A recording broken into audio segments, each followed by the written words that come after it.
ভয় দেখিয়ে কাটমানির অভিযোগে প্রাক্তন উত্তরবঙ্গ উন্নয়ন মন্ত্রী উদয়ন গুহকে 6 দিনের পুলিশি হেফাজতের নির্দেশ দিল দিনহাটা আদালত। বৃহস্পতিবার উদয়ন গুহকে আদালতে তোলা হয়। সরকারি আইনজীবী সঞ্জয় বর্মন জানান, 2015 সাল থেকে 2020 সাল পর্যন্ত উদয়ন গুহ দিনহাটা পৌরসভার পৌরপ্রধান থাকার সময় হাউস ফর অলের প্রায় 2220 জন উপভোক্তার থেকে ভয় দেখিয়ে অবৈধভাবে কাটমানি নেয়। উপভোক্তারা সরাসরি উদয়ন গুহর বিপক্ষে অভিযোগ তোলেন।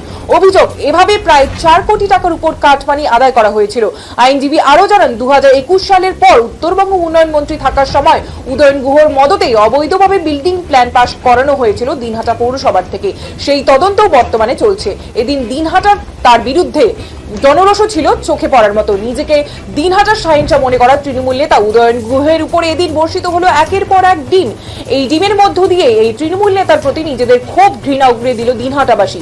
বৃহস্পতিবার ভোরে সড়কপথে দিনহাটা থানায় নিয়ে আসা হয় রাজ্যের প্রাক্তন মন্ত্রী তথা দাপুটে তৃণমূল নেতা উদয়ন গুহকে। এদিন দিনহাটা মহকুমা হাসপাতালে তার স্বাস্থ্য পরীক্ষা হয় এবং এরপর দিনহাটা মহকুমা আদালতে তাকে নিয়ে যায় পুলিশ। তাকে দিনহাটা থানায় নিয়ে আসার খবর ছড়িয়ে পড়তেই সকাল থেকেই এই থানা চত্বরে ভিড় জমাতে শুরু করেন দিনহাটার অগণিত মানুষ। উদয়ন গুহের দৃষ্টান্তমূলক শাস্তির দাবিতে সোচ্চার হতে দেখা যায় তাদের। দীর্ঘ অপেক্ষার পর এই থানা থেকে তাকে দিনহাটা মহকুমা হাসপাতালে নিয়ে যাওয়ার সময় প্রাক্তন মন্ত্রীর উপর ডিম বর্ষণ করতে শুরু করেন ওই সাধারণ অংশের বড় মানুষ। এই ঘটনাকে ঘিরে ব্যাপক চাঞ্চল্য ছড়িয়ে পড়ে দিনহাটা শহরে। বুধবার কলকাতার ফুলবাগান এলাকায় পার্বতী রেসিডেন্স থেকে গ্রেফতার করা হয় এই কুখ্যাত তৃণমূল নেতাকে। ভোটের ভরাডুবির পরেই এলাকা ছাড়া ছিলেন এই দাপুটে নেতা। 24 জুন উদয়ন গুহকে আবার আদালতে তোলা হবে বলে জানান আইনজীবী সঞ্জয় বর্মন।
এই মুহূর্তের ছবি আপনারা দেখছেন। প্রাক্তন উত্তরবঙ্গ উন্নয়ন মন্ত্রী উদয়ন গুহকে 6 দিনের পুলিশি হেফাজত দিল দিনহাটা আদালত।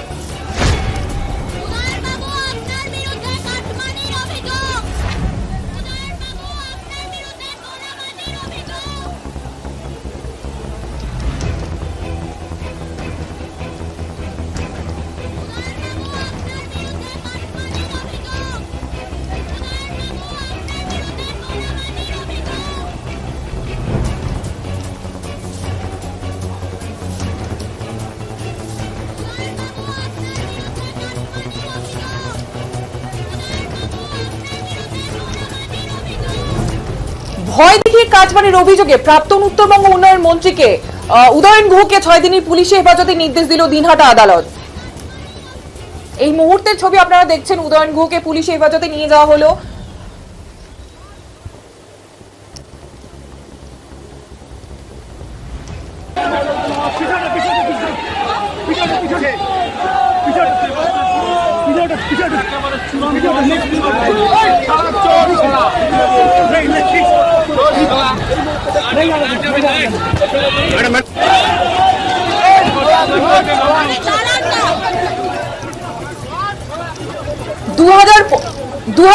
সাল থেকে 2020 সাল পর্যন্ত উদয়ন গুহ দিনহাটা পৌরসভার পৌরপ্রধান থাকার সময় হাউস ফর অলের প্রায় 2220 জন উপভোক্তার থেকে ভয় দেখিয়ে অবৈধভাবে কাটমানি নেন। এই মুহূর্তের ছবি আপনারা দেখতে পাচ্ছেন, উদয়ন গুহকে পুলিশ হেফাজতে নিয়ে যাওয়া হচ্ছে।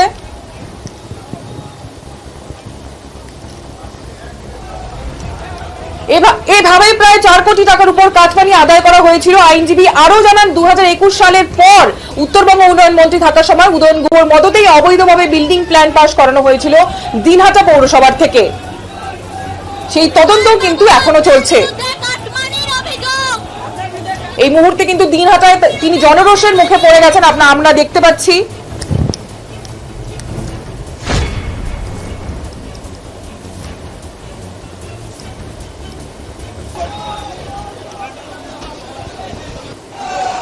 ছিলেন 2015 সাল থেকে 2020 সেই সময়কার একটা কেসে তাকে পুলিশ অ্যারেস্ট করেছে। তার কলকাতার ফুলবাগানে আবাসন থেকে অ্যারেস্ট করে আজকে মাননীয় কোর্টে তোলা হয়েছে এসিজেন আদালত দিনাটা।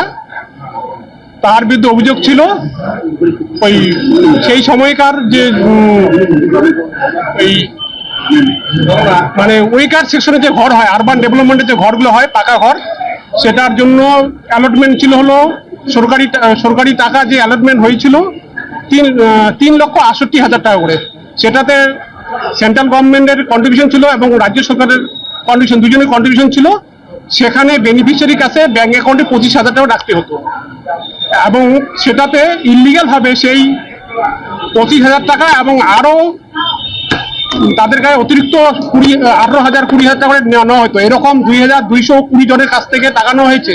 সেটাতে মোটামুটি 4 কোটি 4.5 কোটির মতো টাকা মানে তোলা হয়েছিল অবৈধভাবে এবং জোর করে হুমকি দিয়ে টাকাগুলো তোলা হতো। এই উদয়ন গুহ তখনকার চেয়ারম্যান তার নির্দেশে এবং তার সরাসরি মদতে এবং সেই টাকাটাকে এবং সেই টাকাগুলো গরিব মানুষের কাছে জোর করে আদায় করা হতো এবং সেই সূত্রে তাকে আদালতে তোলা হয়েছে। মাননীয় আদালত তাকে 6 দিনের পুলিশ কাস্টডি দিয়েছেন যে এই ঘটনার পূর্ণাঙ্গ তদন্ত করার জন্য এবং টাকা কোথায় গেছে, আরো উচ্চ মহলে টাকা গিয়েছে কিনা, তৎকালীন যারা শাসক ছিলেন তাদের পকেটে টাকাগুলো গিয়েছে কিনা এবং সেই টাকাগুলো সেই কত দূর পৌঁছেছে, কলকাতা অব্দি পৌঁছেছিল কিনা, সেগুলো তদন্ত করে দেখার জন্য এবং আরও কারা যারা জড়িত আছে এবং এই তখনকার যে এক্স মন্ত্রী উদয়ন গুহ তার নির্দেশে যে এই ঘটনাগুলো ঘটেছে এবং কারা কারা জড়িত আছে সেগুলো তদন্ত করার জন্য পূর্ণাঙ্গ তদন্ত করার জন্য মাননীয় আদালত পুলিশ কাস্টডি এলাও করেছেন এবং সেটা ওই আগামী 23 তারিখ আগামী 24 তারিখ আবার তাকে এই কোর্টে তোলা হবে। কি কি ধারায় মামলা আছে তার বিরুদ্ধে মামলা আছে 420 মানে 420 চিটিং এবং সরকারি সম্পত্তির তছরূপ এবং সরকারি সম্পত্তি সরকারি পদে থেকে অবৈধভাবে লুট করা। আরেকটি মামলা ট্র্যাক করার জন্য পুলিশের করা হয়েছে, সেটা পৌরসভার বিল্ডিং প্ল্যান জালিয়াতিতে। সেটা তখন চেয়ারম্যান ছিলেন গৌরীশঙ্কর মাহেশ্বরী, কিন্তু সেখানে তুফানগঞ্জ দিনহাটা মিউনিসিপালিটিতে ওই মন্ত্রী উদয়ন গুহর পারমিশন ছাড়া কোনো এখানে কিচ্ছু হতো না। কারণ কি এখানে যে একটা বাংলায় প্রবাদ আছে না যে বাঘে আর ছাগলে জল খায় একই ঘাটে, উনার নির্দেশে তাই হতো। উনি ছিলেন সবচেয়ে করাপ্টেড ব্যক্তি এবং করাপশনই উনার প্রফেশনাল। এই দুর্নীতির পেছনে ওনার হাত থাকতে পারে। হ্যাঁ, সব কিছু বলে ইনার হাত ছিল, ইনার মদত ছিল এবং ইনার নির্দেশে কাজ হতো। হাসপাতালে কোনো কেস আজকে পুলিশ এনেছিল না, এটা আজকে দেওয়া হয়নি, আবার আসবে তদন্ত উঠে আসলে আবার সেগুলো উঠে আসবে। শিশু মঙ্গল কেসের যেটা টাকা তোলা হয়েছে সেটাও আসবে, আশা করি সবই আসবে।